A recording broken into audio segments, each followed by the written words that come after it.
Juan Pablo, todo tuyo. Bueno, muchas gracias. Es realmente un honor que me hayan invitado. Yo no soy de la industria de petróleo y gas, o en parte sí, como van a ver, pero vengo del campo nuclear y les agradezco mucho la oportunidad de hablarles a ustedes. Voy a usar 2 minutos para presentar a INVAP, para que sepan de dónde vengo y qué es lo que hacemos, y después voy a hablar de transiciones energéticas. INVAP somos una empresa del Estado, el 100% de nuestras acciones le pertenecen a la provincia de Río Negro. Tenemos unas 1.300 personas, trabajamos en INVAP, tenemos nuestra sede central en Bariloche. Tenemos ventas anuales por unos 200 millones de dólares. Es difícil decir cuánto tenemos en dólares, porque como el dólar varía tanto, pretender tener un número constante es difícil, pero son alrededor de 200 millones de dólares. Y el 50% de eso lo vendemos en Argentina y el 50% de eso lo vendemos fuera de Argentina. No, perdón, así. Somos una empresa, vivimos de lo que vendemos. Cuando hablan de INVAPs o de empresa del Estado, uno piensa inmediatamente en aportes presupuestarios, subsidios. No, nosotros vendemos a estados, en general lo que exportamos también lo vendemos a estados, le vendemos al Estado Nacional, pero no tenemos ninguna asignación presupuestaria ni del Estado Nacional ni del Estado provincial. Vivimos de lo que vendemos. Tenemos la particularidad que nuestro dueño decide reinvertir las ganancias todos los años en la asamblea de accionistas, pero podría decidir no reinvertirlas algún año. Y nos financiamos en el mercado de capitales, emitimos obligaciones negociables, así que tenemos que cumplir, al ser estas obligaciones justamente negociables, tenemos que cumplir con todos los requisitos como si cotizáramos en bolsa. Presentamos balances trimestrales, tenemos calificación de riesgo, así que si no fuera que nuestro dueño es el Estado, tendríamos las condiciones para cotizar en bolsa. Trabajamos en muchos países, en este momento todos los países que están en rojo son países en los que estamos trabajando. Por ejemplo, con Turquía estamos desarrollando un satélite de comunicaciones innovador con un sistema de propulsión distinto y con mucho más liviano. Está financiado por el gobierno de Turquía en una empresa que tenemos en sociedad entre INVAP y la empresa en Turquía. En Holanda estamos haciendo un reactor nuclear de investigación, así que tenemos distintos trabajos en distintos países. ¿En qué áreas trabajamos? Nacimos en el área nuclear, venimos del área nuclear, ahí trabajamos en reactores de investigación, tenemos un área espacial que hace satélites de comunicaciones y satélites científicos. Ahora en febrero se va a lanzar el SAOCOM-1B, que es un satélite con un radar que permite medir la humedad de la Tierra. En defensa y seguridad tenemos fundamentalmente radares, equipamos todos los aeropuertos de Argentina con radares, también hacemos radares de defensa para el gobierno. Uno en particular que hicimos hace poco fue para el control aéreo de Buenos Aires durante la reunión del G20, así que tenemos eso. Infraestructura, hacemos proyectos en los cuales la tecnología no es de INVAP, sino que integramos tecnologías de otros proveedores y aportamos la capa de gestión de proyecto. Acá, por ejemplo, estamos haciendo centros de medicina nuclear en Argentina y en este momento hemos exportado a Bolivia y también a Venezuela centros de medicina nuclear. Y hice toda esta presentación para contarles que también trabajamos en petróleo y gas. Tenemos en petróleo y gas una empresa que se llama INVAP Ingeniería. Esta empresa está formada por INVAP y por nuestro socio en el área de petróleo y gas, que es Ingeniería CIMA. Tenemos la sede en Neuquén y bueno, no quería dejar de pasar la oportunidad de que estoy frente a petroleros para contarles que nosotros también trabajamos en el área de petróleo. Ahora sí voy a empezar la presentación mía y antes de hablar de transiciones energéticas voy a hablar de transiciones, porque la transición energética es una más de las muchas transiciones que nosotros estamos viendo en nuestra vida. Y voy a empezar con esta transición, que es la transición del statu quo al cambio. La gente nacía en un mundo muy parecido, la gente moría en un mundo muy parecido al mundo en el que había nacido. La vida duraba 100 años, en 100 años no había mucho cambio. Y eso fue así hasta 200 años, hasta hace 200 años. Hoy ya no es que en 100 años cambian las cosas, en 10 años cambian las cosas. Y esto está dado esencialmente por la velocidad del ritmo de innovación. Antes había una innovación disruptiva cada 1000 años. el fuego, la rueda, la escritura. Después de la Edad Media se incrementó el ritmo de innovación y pasamos a una innovación cada 100 años. La imprenta, los anteojos. ¿Qué haríamos sin los anteojos? ¿No? Imagínense un mundo donde no tenemos la capacidad de corregir la vista.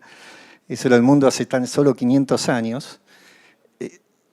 Con la revolución industrial, de nuevo se aumentó el ritmo y ya calculo un ritmo de innovación disruptiva cada 30 años. En el siglo XX ya cada 10 años teníamos una sorpresa. Y estas no son cosas nuevas, son innovaciones disruptivas, son cosas que cambian el juego. En el siglo XXI, cuéntenlas, hay todas por un año, la más notable de ellas es el teléfono inteligente. Piensen que el teléfono inteligente tiene nada más que hace 10 años y ya se ha transformado en algo sin lo cual no podemos salir a la calle. Podemos olvidar otras cosas, pero el teléfono no nos olvidamos. Así que fíjense, entonces, la primera transición que estamos viviendo es una transición donde el cambio era muy lento y casi imperceptible a una sociedad en donde la regla es que el cambio es constante y continuo. Y eso hace a la forma que pensamos. En una sociedad donde las cosas cambian lentamente, uno puede mirar el futuro y pronosticar. Ahora, lo que está atrás del horizonte no lo sabemos. Simplemente es casi imposible pronosticar. Otra transición que me gusta poner es esta. Esta es el aumento de la población. Fíjense, éramos 1.000 millones de personas hace 200 años, hoy somos 7.000 millones de personas. Pero la diferencia de colores está entre la gente en extrema pobreza y la gente fuera de extrema pobreza. En 1800 el 99% de la población era pobre. Y hoy, habiendo multiplicado la población por 7.000 millones, hemos conseguido disminuir la extrema pobreza. Y la transición va a ser que está ahí cerca del horizonte un mundo en donde hayamos conseguido erradicar la pobreza. Esta es una transición extraordinaria. Otra transición que ha pasado también, sin que la veamos y que responde un poco a esto, es esta. Desde donde hay información, la cantidad de hijos por mujer en promedio era entre 5 y 6. Y eso fue así hasta hace solo 50 años. Y en estos 50 años, sin que prácticamente nos diéramos cuenta, la cantidad de hijos por mujer ha bajado de 5 a 2,5. Y esto significa que si sigue bajando un poquitito más, ya estamos en el 2,1, que es lo que hace que la población se mantenga constante. Entonces esa bomba demográfica que estaba ahí, de la que hablaban hace 50 años, que la Tierra no iba a dar abasto porque íbamos a ser demasiados, no, se va a estabilizar en 11.000, 12.000 millones de personas, en 20, 30, 50 años, pero ya se ha resuelto el problema y se resolvió solo. Esto no tiene que ver con políticas, esto no tiene que ver con religiones, no tiene que ver con culturas, tal vez tenga que ver con que justamente en esa época aparecieron los anticonceptivos orales, pero esencialmente es la suma de decisiones individuales de todas las sociedades. Otra transición que muestro acá es de un mundo, esto es en la izquierda está la gente, los ingresos per cápita por día, ¿no? Entonces acá está la gente muy pobre y acá la gente muy rica. Es una distribución de cómo está la riqueza. Y en 1800 teníamos una sociedad más o menos igualitaria, y era igualitaria porque todo el mundo era pobre. La línea de pobreza está acá, entonces teníamos a toda una sociedad igualitaria por pobre. El desarrollo llevó a que hubiera un mundo rico y un mundo pobre. Y esto es el mundo hace 40 años. Había una distribución desigual de la riqueza y se ve claramente en los datos. Y este es el mundo de hoy. Y de vuelta, sin que nos diéramos cuenta, el mundo rico y el mundo pobre han ido convergiendo, esencialmente gracias al enorme desarrollo de China e India que han sacado de la pobreza a cientos de millones de personas, y hoy hemos recuperado una distribución de riqueza mucho más igualitaria que la que teníamos hace solo 40 años. ¿Todavía falta? Sí, falta, por supuesto. Todavía hay una distribución de riqueza que no es totalmente justa, pero vamos por un camino muy razonable y, de nuevo, son cosas que por ahí no observamos. Bien, bueno, sí, y ahora viene el tema, ¿qué pasa con el medio ambiente? ¿Qué es lo que está pasando? Todo esto, desarrollo tecnológico, crecimiento de la población, todo bárbaro, pero estamos haciendo pedazos el planeta y vamos a tener problemas con eso. Bueno, no tanto, no es tan así. Fíjense que hay variables. Estos son los gases contaminantes, excluyendo los gases de efecto invernadero, y vemos que está bajando la contaminación en este caso. Miremos el agua potable y está saturándose el consumo de agua potable per cápita. Es decir, aún en las variables ambientales hay una cantidad de variables ambientales que van en sentido positivo. Hay otras que no. Vemos la basura, por ejemplo, y tenemos realmente un problema con la basura que debemos corregir, pero también este es un problema local. Son muchos problemas locales que tienen soluciones locales y que no son preocupantes a nivel futuro y que realmente están dentro del alcance de solución. Pero este no, este es el cambio climático, este es el aumento de temperatura de la Tierra, estas son las mediciones. Y cuando nosotros filtramos todas estas cosas, lo que emerge como un problema serio a futuro que no estamos resolviendo y que todavía no le vemos claro cuál es la solución, es el problema del cambio climático. Y por eso estamos hablando de cambio climático. Este es un papel de transición, un panel de transiciones energéticas, pero todo el tiempo estuvimos hablando de cambio climático. Es el problema que estamos viendo. Este problema, ¿qué origen tiene? Y tiene origen la emisión de gases de efecto invernadero. Acá tenemos el efecto equivalente de gases de efecto invernadero. El mayor contribuyente es el dióxido de carbono, no es el único. Argentina está en la situación especial de que contribuye bastante con metano por la parte de agricultura, pero en general en casi todos los países es el dióxido de carbono el principal gas que causa el efecto invernadero. ¿De dónde viene el dióxido de carbono? Esencialmente el dióxido de carbono viene de combustibles sólidos, combustibles líquidos y combustibles gaseosos, es decir, gas, carbón y petróleo. ¿Para qué se usa el gas, carbón y petróleo? Bueno, para generar energía. Entonces, simplificando muchísimo, podemos decir que el tema del cambio climático, la mayor parte del cambio climático tiene que ver con la forma en la que nosotros usamos energía. No es únicamente energía, también está la industria, también está la agricultura, pero esencialmente es carbón, petróleo y gas. ¿Cuál es entonces la receta, la prescripción para combatir el problema del cambio climático? Y el cambio climático lo descubrieron los primeros que hablaron de cambio climático fue hace más de 100 años. Fue Arrhenius en 1890 y para él era positivo porque decía que bueno, la Tierra se va a calentar, vamos a tener menos frío. Claro, el hombre vivía en Suecia, con lo cual se entendía que le gustara un poquitito más de calor, pero lo veía como un efecto positivo. El problema es que no sabemos, de vuelta, es una cosa que cuáles van a ser los impactos del cambio climático son muy difíciles de estimar, muy difíciles de modelar. Va a subir un poco el mar, va a haber más tormentas, va a haber más olas de calor, no lo sabemos, pero sí sabemos que estamos jugando con una variable global y de un impacto muy fuerte, entonces mejor no. ¿Qué podemos hacer para evitar eso? Y la prescripción es reemplazar el uso de combustibles fósiles a largo plazo. ¿Cuándo? Y dentro de este siglo. Entonces, esto no significa que no tenga sentido que haya que olvidarse de invertir en la industria de combustibles fósiles. Lo que sí tiene sentido es que hay una ventana de oportunidad y que esa ventana de oportunidad es limitada las próximas décadas. Si no explotamos vaca muerta en las próximas décadas, probablemente después sea tarde. ¿Con qué podemos reemplazar los combustibles fósiles? Bueno, no es la primera transición energética esta. Nosotros hablamos de transición energética y parece que nos asusta, pero no es la primera.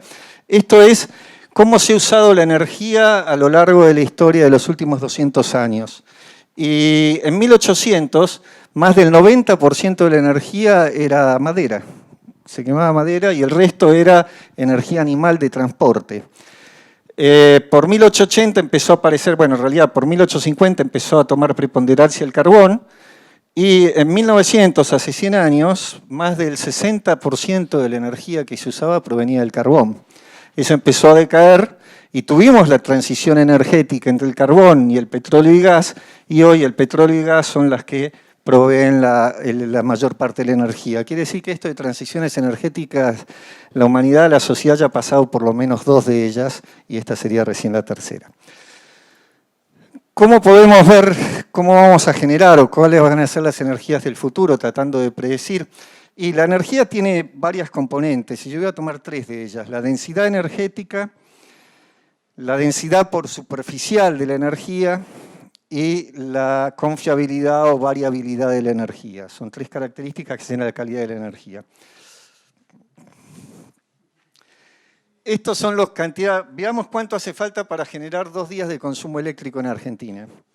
Y hacen falta 5.000 vagones de petróleo, de carbón, o un camión de uranio. Es decir, el uranio es una energía altamente concentrada. Para generar esa cantidad de energía con paneles solares hacen falta 25 kilómetros cuadrados de paneles solares, hacen falta 40 kilómetros cuadrados de molinos de viento, hacen falta 400 kilómetros cuadrados de biocombustibles. Los biocombustibles compiten con el alimento. Y hacen falta 0,2 kilómetros cuadrados de una central nuclear. La variabilidad, esto es cómo se genera viento, cómo genera durante el año, varía la energía eólica. Acá tenemos cómo varía la energía solar. Ven que son altamente variables la capacidad de generación a lo largo del año. ¿Saben cuál es la nuclear? La línea roja esa que está ahí. Genera lo mismo a lo largo de todo el año.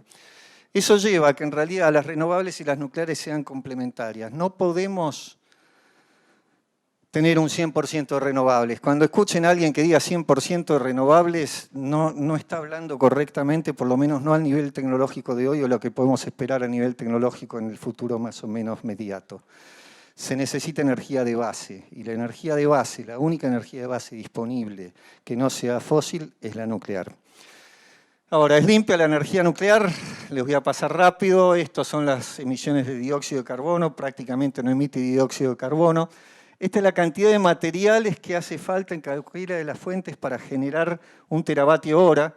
Fíjense que es muy poco lo que necesita nuclear por teravatio hora, esto es lo que necesita solar por teravatio hora.